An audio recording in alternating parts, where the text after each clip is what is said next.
Hey, you found me again. Yeah. Howdy. Lemony Lennon, my old friend.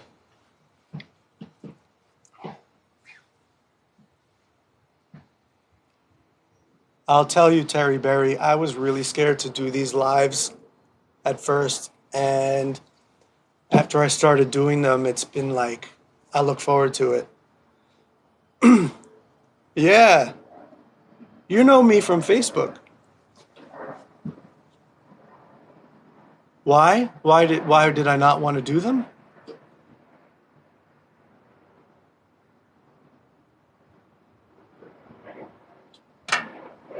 Has anyone said you sound like Mark Ruffalo? No.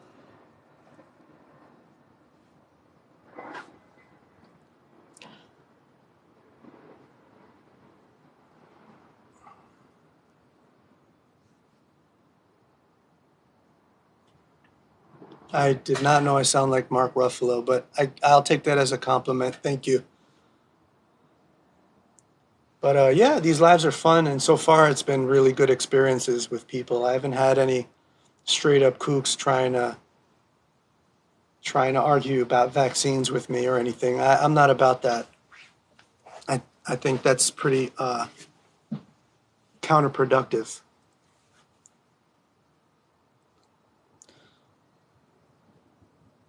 I like that people think I'm a conservative when they jump in. What's the point of doing lives? I think the point of doing lives is having this kind of conversation. And no, I mean, I think that I'm pretty good at having this type of like respectful conversation and meeting people and letting them know like this is what a socialist looks like. This is what a communist looks like. I'm a regular person. I'm respectful. And most of the time I've gotten people to say, wow, like I didn't think about things that way. Um, and you really opened my mind to it. I think I just have, I don't know, I think I have a way to be able to do that personally. At least that's what people have told me. I don't agree, but I love how open to debate you are. Gotta go. Okay, thank you, user. Um,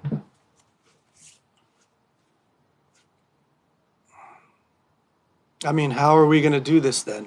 I mean, I know, Terry, you're with the IMT. If you go out, doing paper sales, you're gonna have the same kind of conversations.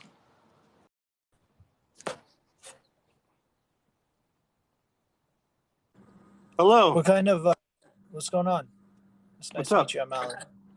Hey, I just Alan, I'm wanted to Chris. kind of like debates that you wanted to do. Like what specific subjects are you like more educated in that you like discussing? Well, I'm into debating like politics, Okay. economics, yeah, stuff like Okay. that. So what is What your do you identify like as, like ideologically? ideologically like? Are you talking about political party wise or just because Not really political party. ideology Yeah. like the belief in like humanity's like good or inherently evil like that Well, belief? your party can kind of describe where you are ideologically if you're with one of the two major parties. I'm definitely not. I guess I would describe myself as more as like libertarian, Oh, just because of libertarian. Okay. the Okay. even though libertarian couldn't be like a massive political scale like party in my belief because Yeah. it's antithesis to itself, but it's the belief that everyone can do whatever the fuck they want, not to the point Right. of anarchy, but to the point where like we're not telling each other how to live each other's lives. Right. I was really fascinated with libertarianism back in the early 2000s, like when Ron Paul ran for president. Mm-hmm. I really was looking into it. I was a conservative until then. Like until '04, I was a registered Republican. And then Ron Paul came on the scene, and he was like the only one out of anyone in like the federal government that was really anti-war. Right. and really like speaking the truth about it. And that really impressed me because the Democrats and Republicans were both like super, super, super for these totally horrendous wars that we got into. But then I Mhm. learned more about like their stances toward workers and towards the environment and towards and just basically economically, and it didn't do it for me. Yeah, that's the struggle, right? Because like they don't have a good enough position in certain subjects that people really truly do care about. And that's why they'll never get the following that they need because they Hmm. everything's about freedom, but it's not all. It's also like the lack of structure, the lack of ability to like educate others on like any matter that they are specialized in. Like if you meet a libertarian, they're typically like people that are like the jack of all trades instead of like the subject matter expert in one field. Like they Right. can't bring anything to the table more than like any other like party or group. So it's difficult Hmm. to promote them, but at the same time, like if you're like ideologically speaking, like saying like, oh, I believe that people should be able to walk around with guns all they want, but at the same time believe that people like gay people should be able to be married and nobody should be Hmm. able to tell each other what to do with their bodies, etc. You know what I mean? And but you can't have that kind of nonchalant like free thought process while having it at the same time. Sure. See, my thing on libertarians is that there are some things about them that I think is cool. Like they're not like the typical conservative. They're not like super ultra nationalist, which I think is really a bad thing. Nationalism. So I think that's cool, but they also believe in a very unrealistic and harmful version of capitalism that, when Right. implemented, has been very harmful for society. They want complete like deregulation. They don't believe in things like the Civil Rights Law or Voting Rights Act or anything like that that has protected people.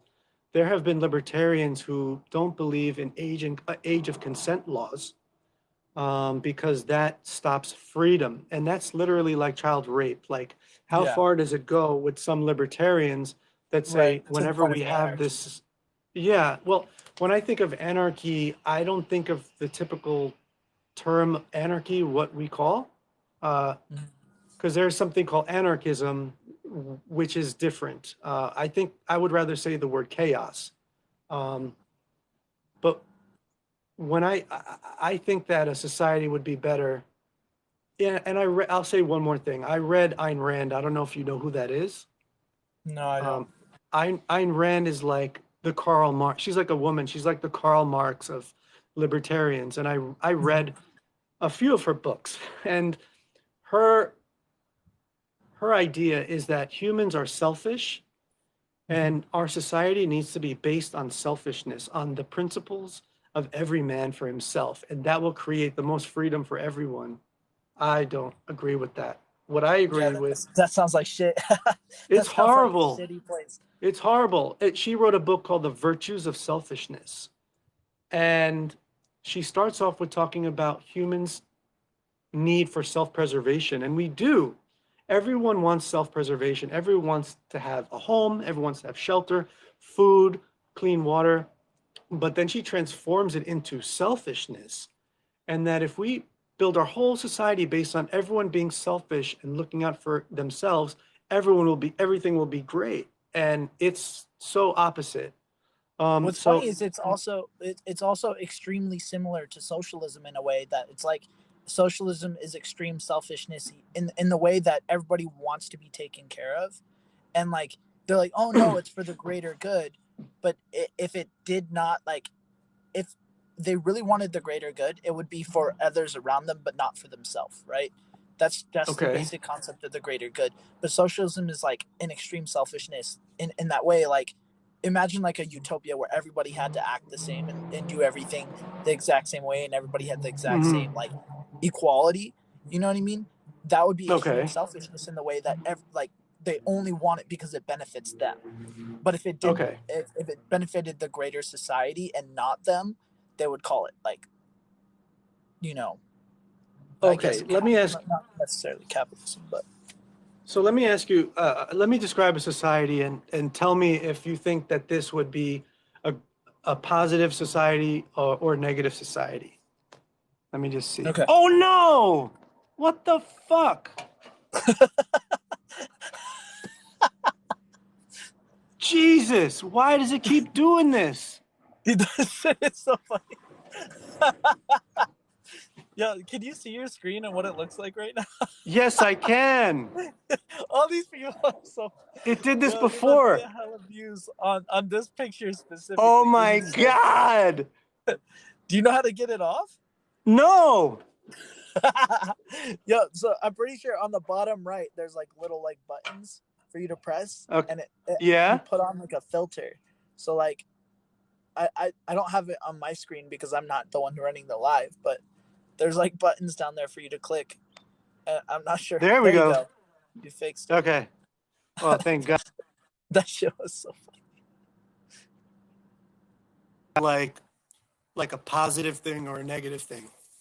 Okay. So we would have a state that its main goal, the main goal of this country and the government within the state was to meet people's basic human needs. Okay, so it would seek to, as in the United States, we have more empty homes than we have homeless people.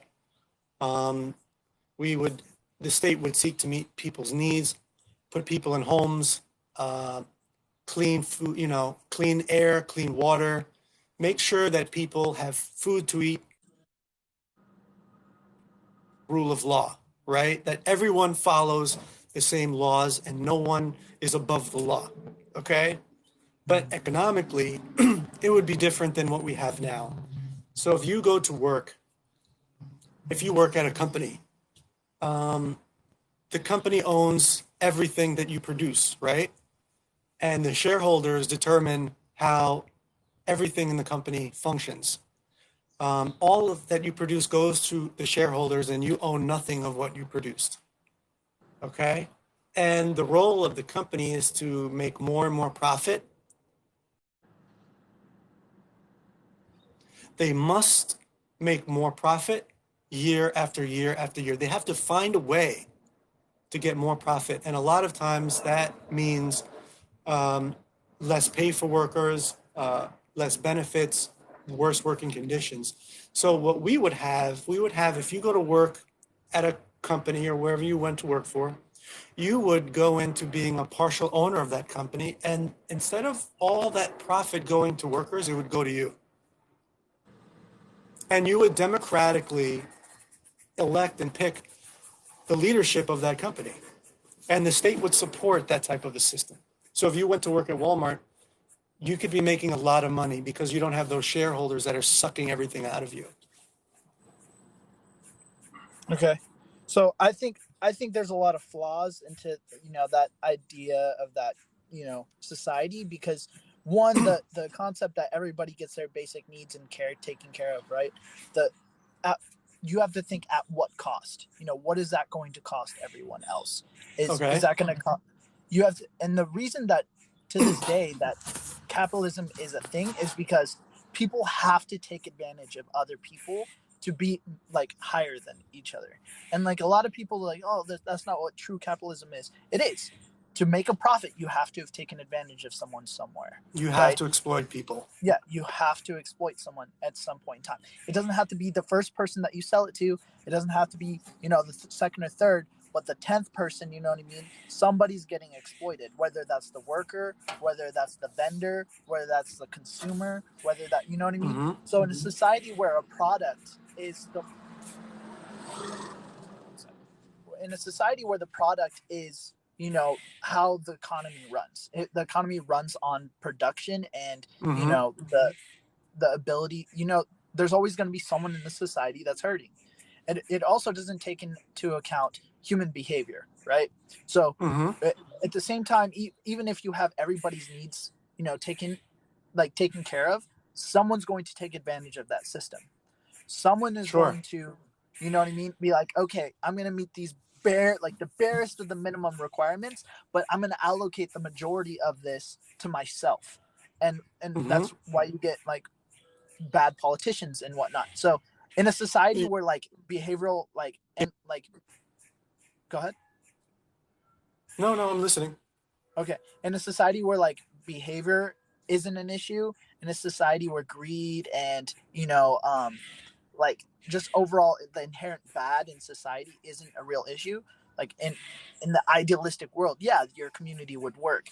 But in a Mm-hmm. realistic community, it's more about mitigating the bad instead of trying to just overall Okay. erase it. Because in the Mm-hmm. end, people have these inherent biases, inherent, and not just with like race and whatever, but in general, everybody has an inherent bias because of the way you were raised. It's called a perspective. Perspective is an inherent Right. bias because you grew up differently than someone else. You experienced different things than other people, and with that inherent Sure. bias, you create these different ideas. And when ideas conflict and when Mm-hmm. people think that, separately, and you become in these conflicts, something still has to move forward. Someone still has to move Yeah. forward from that. And and at the same time, like, society can only exist as a whole when there's a general consensus among the people on general topics. But it also can Mm-hmm. only exist when people disagree. Because if everybody agreed all the time, we had like a hive mind mentality, like Right. our society would like collapse So instantaneously. so let me go on the first thing that you said, which is I think what you were saying was that we live in a world of scarcity, right? You talked about how resources and things are scarce, and that's one of the things that creates competition among workers, among the workers and the bosses and stuff like that. But the truth is, like what I said, there are more empty homes than there are homeless people. There are people that live in these generational homes with their parents and the grandparents. We live in a society of artificial scarcity. And that's because scarcity is a requirement in a capitalist system. We must have scarcity. We must have a permanent group of unemployed people Mm-hmm. because that creates desperation among workers. Um, the other thing that I would say is you were kind of going into the human nature topic, which talks about it's our nature to exploit and to coerce and to harm each other. But capitalism is a system that is based on that exploitation, based on that antagonism Mm-hmm. between people. And we should have a system that is not, of course, within any system, like if we had socialism or anything else, there would still be people that would try to abuse and exploit each other, but it will not be, it would be more frowned upon and it would be rooted out instead of that those people rising to the top of the socioeconomic hierarchy. So at the same time, like, so you're talking about getting rid of capitalism altogether and creating a different government like system in which we have more product than necessary, so that everybody gets something, No, right? no, not more product than necessary. What we would have is something called a centrally planned economy, where we would scientifically analyze what needs to be done and what Mm-hmm. people need and what people want, and we would produce that much for the people. Like what we have now is a very wasteful, even though we have artificial scarcity.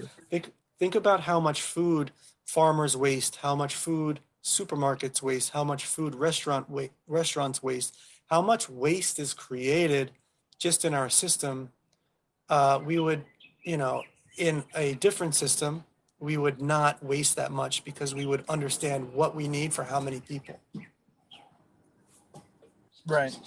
Well, that's another thing is like economic, like our ability to predict economics is so bad. Like in any way, shape, or form, every country deals with this. There's no such thing as like real predictions when it comes to economics because, like I said, with the behavior of people, it's so erratic and it's so irrational that no matter how many times you try to rationalize something, no matter how many times you take science into account and statistics and history into account, people will undermine any system that we put into place.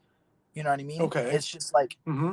whether that's economically speaking, and like you have one scientist that's like, oh, it has to be this way. Oh no, it has to be that way. Or you know what I mean? It's just like the behavior of people will always corrupt and ruin anything that we put into place, whether that's politics, whether that's economy, whether, and it's frustrating. Yeah, it's frustrating because, you know, there's the only ways to combat that would be to like systemically change the way people are raised as a whole. Like it couldn't just be like a certain culture. It couldn't just be, you know, a small portion of society. It would have to be, you take every single kid from the age of 3 years old and under, and you teach them all the exact same way, and you give them all the exact same mindset behind like how an economy needs to happen, and then continuously raise that generation until they're in power.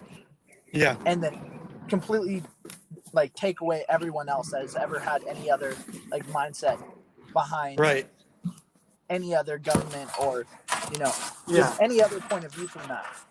Yeah. So what I can say, it's so impossible. And I think that it's actually it's been more beneficial in certain societies. I don't want to go into China and like this whole defense of China, because my views on China are not like completely on one side, but they do a version of what I'm talking about, which is central planning. And you know, the state seeks to meet people's needs, and that's why they build homes, and that's why they seek to provide the basic needs for people. And, you know, just don't get me wrong, I'm not here to say everything about China is good, but the fact that part of their economy is centrally planned is the reason that they've lifted like 1 billion people out of poverty since 1949. So it can work, and it can work even better with the science and data that we have today. And it's part of why countries like Cuba, which is under like literally 200 sanctions, still has superior healthcare and education, and even has less poverty than a lot of countries around it in Latin America, like Honduras, Honduras, Guatemala, El Salvador. The way they're able to persevere through that economic warfare is that they plan their economy. I would disagree with the point with China and Cuba in both ways, that the economic scarcity in China is quite ridiculous. Like they starve out millions and millions of people on right purpose. Now? Yes, to this day, it's happening in China. In a lot of the rural communities in Where China. Do you hear that? So this is like both firsthand experience, right, from visiting, and then secondhand experiences. Like I used to help in this foreign exchange program called STAR, right, and then we'd have a lot of foreign exchange students from kind of all over the world. And I had a foreign exchange student from, I believe, Wuhan. No, not Wuhan. It starts with a W. He came from China, right, and he would explain to, like, we had these U.S. government classes. He would explain to us why communism is bad, and like why like everything that China is doing is like terrible. And he'd explain how they use the economy to control the people, right? And so they'd be like, okay, like we're not going to ship like this amount of food to these sides of the, you know, to this, like, I don't know if they call them provinces or states, but he would explain how they would control the people using food. And not only that, like he would like modern day resources, anything, you know how like with COVID, like we had that crazy toilet paper shortage. Imagine that, but on a large scale with food, you know what I mean? Just like, and they do that modern day to control their people, like the Hong Kong. So you get this from a guy that you talked to? I guess that, yeah. So he's from China, so he's like experienced it firsthand, right? So it's like, okay. I mean, all we can really bring up is anecdotal, because I know a lot of Chinese. I live in New York. We have Chinatown. I know a lot of people, but I don't want to bring up anecdotal like experience. I'd rather talk about like data, and the data shows that they've lifted millions out of poverty, and that's kind of confirmed with most of the people that I've spoken to. But I've also talked to a lot of people who say what you say. But peer-reviewed data, I think, is the most reliable way to, you know, form your views. Again, I'm not gonna just defend China, because there's problems there, but the fact that they do have some central planning instead of a complete market-based system, Hey, which give is me 1 based second. on. Okay.